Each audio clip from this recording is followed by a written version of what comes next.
Thank you so much, Mr. President. I don't usually speak on Black History Month resolutions because they're usually a recitation of what happened in the past, which I know is important to the body. And because we are a body that is diverse and erudite, I have so many colleagues who are able to speak eloquently on the contributions of African Americans to our country, to the world. And I generally step aside, having spoken on King Day, and allow my colleagues to express so much of what remembering Black History Month means to them. But because of where we are, because of the time that we're in, because of the moments that really require all of us to say something about something, I needed to say something about why we celebrate Black history. I needed to make sure that in this chamber and in this state, we do not pretend that history is unimportant or easily erased. I stand here because of the ancestors whose shoulders I stand upon.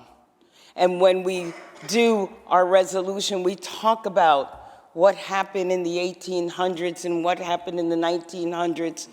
And it's easy for us to pretend that that was so long ago, and that the accomplishments that we see today, so many firsts that we see today, are just a normal and natural thing. And I wanted staff to update the resolution, and that's why we talked about Beyonce and Justice Ketanji Brown. And oh, by the way, this weekend, 2 Black quarterbacks will meet at the Super Bowl. But I don't want anybody to assume that all of that was just an organic thing that happened. I don't want anybody to pretend that it was always about merit and never about race, because too many people miss an opportunity to achieve the highest heights because the system said that based on the color of their skin, they could not possibly do any of those things. They could not possibly be able to walk on the moon. They could not possibly be able to quarterback. They could not possibly be able to be wise enough to sit on the Supreme Court bench. They could not possibly, in the case of my father who served in a segregated army, be capable of defending the country.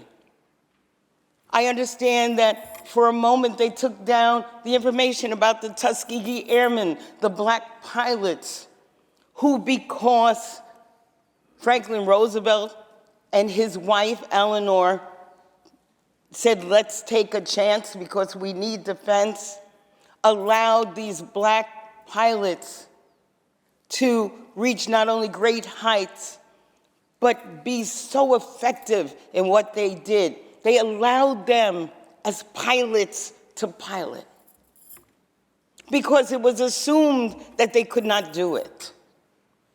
It was assumed that Black people should be enslaved. And even though the Civil War was fought, the fact that the Emancipation Proclamation happened, and we all know the story of Juneteenth, so it took a couple years for people to actually know. Even then, they were said, okay, you're free, with nothing.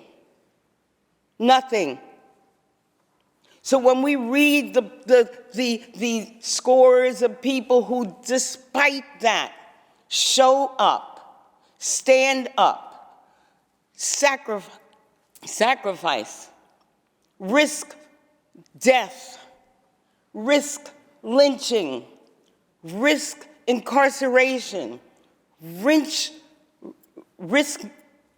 not even risk, know that they will continue to be marginalized unless and until people who sit in places like this created legislation to say, oh, by the way, you're no longer 3/5 of a person, you're a whole person.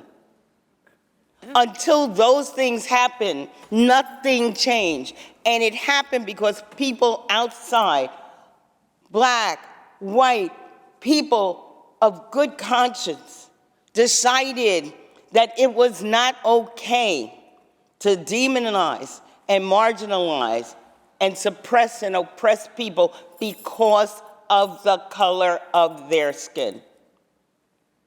Some of these dates I was alive for. I was alive when schools were desegregated. This is not something that's why we fight so hard to give resources to schools, because people depend on that. Why? So that they have the education, so that they will not repeat the same mistakes. And here we are pretending that we're not looking at things that are being rolled back as though somehow people are getting ahead of folks because we celebrate history, or we celebrate our culture, or we celebrate the fact that we've achieved something. We've achieved something because the American dream is big enough to allow us to achieve it. We have achieved something because people's minds were pure enough to know that you can't continue to leave people behind and think it's perfectly fine. Not when, as the rabbi said, we're supposed to be making just laws. We can't pretend that if we roll these laws back, or if now somebody of color, some woman, somebody who's got a disability is hired, it's DEI. No. It's right to allow people to do the best they can on behalf of each one of us. I stand here not because of DEI, but because I have an opportunity to serve this chamber and this state.